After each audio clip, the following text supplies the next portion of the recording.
No, you're not. You have to accept what you're not. And people don't want to do that. And that's the only way you can fix it. You have to accept it first before you can go on the journey. A lot of folks never even start the journey, man. I started to say, what if I can pull this off? When I first walked into the Navy SEAL recruiter's office, he looked at me and said, there's only been 35 African Americans in 70 years make it through. You know what I said to myself? What if I can be the 36th? It's the what if I can pull off a fucking miracle. And then a whole bunch of light. But to get to this light, you gotta go through all of this. So a lot of us know that. I can get over here, but over here, man, this is much better because I gotta go through this journey. As much as you need, you're not sentenced to this life this. Way you chose it, you get to choose as much as you want. You get to design it any way you choose. You're not sentenced to your future you. Have an opportunity to your future. What do you want and how do you want it? And if it doesn't make you a little afraid, then you ain't playing big enough. Your knees are supposed to knock a little bit. Your teeth are supposed to chatter a little bit. There's supposed to be at least 2 butterflies in your stomach. At least, because if not, you're playing inside your comfort zone, and we mistake the fact that we're supposed to be comfortable 24/7. Well, let me tell you something. Comfortable is equivalent to complacent. I'll choose inconvenience every day, any day, to make a difference on the planet. They never start the journey because they live in this fake life that who they want to be, they act like they are, but they're not because they haven't fixed all this stuff yet. You got to fix this first before we can start our journey in life. So that's why I have them make this list. You fix these problems, now your journey can begin because you no longer care about how people are judging you. When you care more about how someone's judging you, you're going to stay right there. There's no forward momentum. It was amazing because in the first hell week, I was still doubting myself because these guys come from the academy. A lot of them come from really good families. They come from a lot better. I mean, I had to earn my way just to get in the Navy. That is not fun. This from 20 to 100%, this in between is not fun. So we decided to live over here. So everybody goes, how do you do that? You know exactly how to do that. It's not a magic trick. There's nothing I talked about in that book that's a magic trick. It's all back down to a very primitive mindset of we just have to do. It's like breathing. Breathing becomes normal. Like we didn't know that we're doing it. That's how you have to live your life, let alone be a SEAL. And now I'm going for the best. So my self-esteem, even though I was building it up and I lost weight and stuff like that, I'm now around the most uncommon of uncommon people. And I'm like, my God, I'm here. So your mind has a good way of taking the path of least resistance. Whenever friction happens, friction causes growth. Whenever friction happens, that's why a lot of us don't have any growth, because when friction happens, we go the opposite direction. So in my mind, when friction happened, my mind said, you're not real. You lied your whole life. You come from this, you could barely read. So whenever times got hard, my mind said, you're not good enough. Let's go. So my eyes, my mind weren't connecting. I started going back through my mind and realizing one thing. We were building bigger, stronger, faster quitters. Why is that? If you don't work on the one thing, the most powerful weapon in the world is your mind. When that alarm clock goes off at 4 or 5 in the morning, your mind says no. You just say, this is what we do. It's what we do now. Because to get to where you want to go, the amount of pain involved, I'm not saying physical, I'm not saying you got to break yourself off. The amount of mental pain of how many times you're going to have to do something that you don't want to do to get to where you want to go. There's going to be more times you do something that you don't want to do than you are going to want to do. And that's your new norm. That's your new norm. So then it's like breathing. And then once you do this over and over and over again, it becomes like breathing. I don't want to live this lifestyle, but to get to the other side of this, I have to.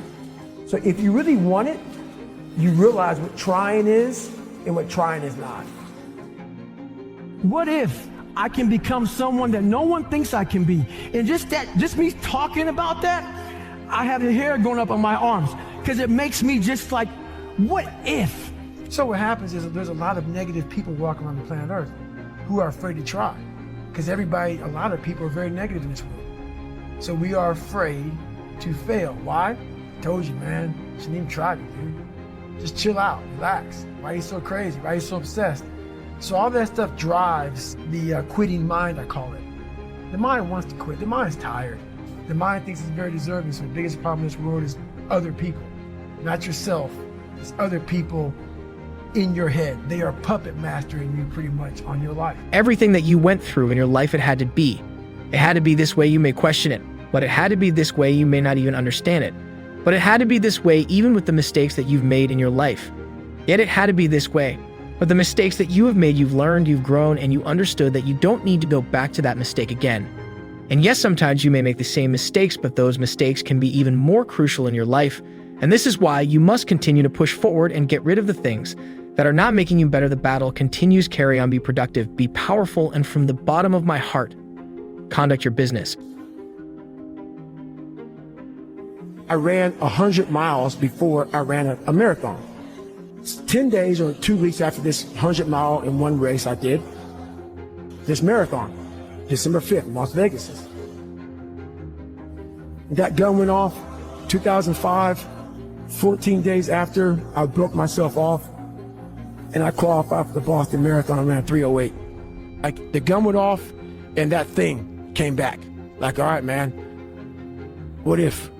And then I went to the Hurt 100, race in Hawaii, 26,000 feet of climbing over 100 miles. Probably one of the top 5 hardest 100-mile races in the world. Out there and got through the race. Did it in 33 hours, was the 9th place finisher, and I qualified for Badwater and got in. I went on to lose weight. You're feeling a little tired right now, aren't you? You don't feel like you have anymore. You're wandering around confused, not having a sense of awareness. Of who you truly are inside, you have allowed all of the outside interference to dictate your destiny. You have allowed it to have more of a conversation with you and put you in a position where you're just feeling weak. And when you feel in that particular weakness, you feel defeated. Want me to let you know right now, you're not defeated, you're just depleted. You're tired because you're human, and we all get tired from time to time. But that doesn't mean that you are defeated, you're just a little depleted. And that means you got to hit that reset button. That means you got to catch that second. When that means you got to find that other source of power and strength to carry on. My next door neighbor 2 months ago, she just killed herself. Tons of veterans I know, they killed themselves. I got an email 2 weeks ago from a family member that an 11-year-old boy killed himself from people at school bullying him. One thing about life is that people in life, they are the ultimate puppet masters. They exploit your weakness and they love to walk you around life and own space in your head.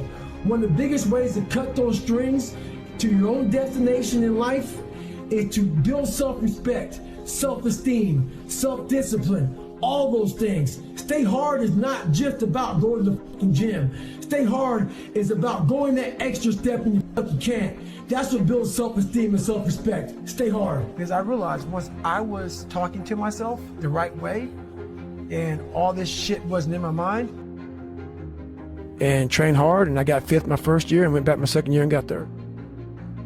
I'm not the best at anything. I'm not gifted. I'm just driven. Out of the 100 men that go into war, 10 shouldn't be there. 80 of them are just targets. 9 do most of the fighting. 1 is a warrior. I saw it going through training. I saw it everywhere I went. There's so many people who just show up to life. There's something about talking to a guy like you that a lot of people hope that you're going to say some magic thing that's going to click in their brain. What you're saying is that you have to do those things. You have to suffer. You have to live in it. You have to be comfortable in it. And then maybe some of that shit will help you a little bit along the way.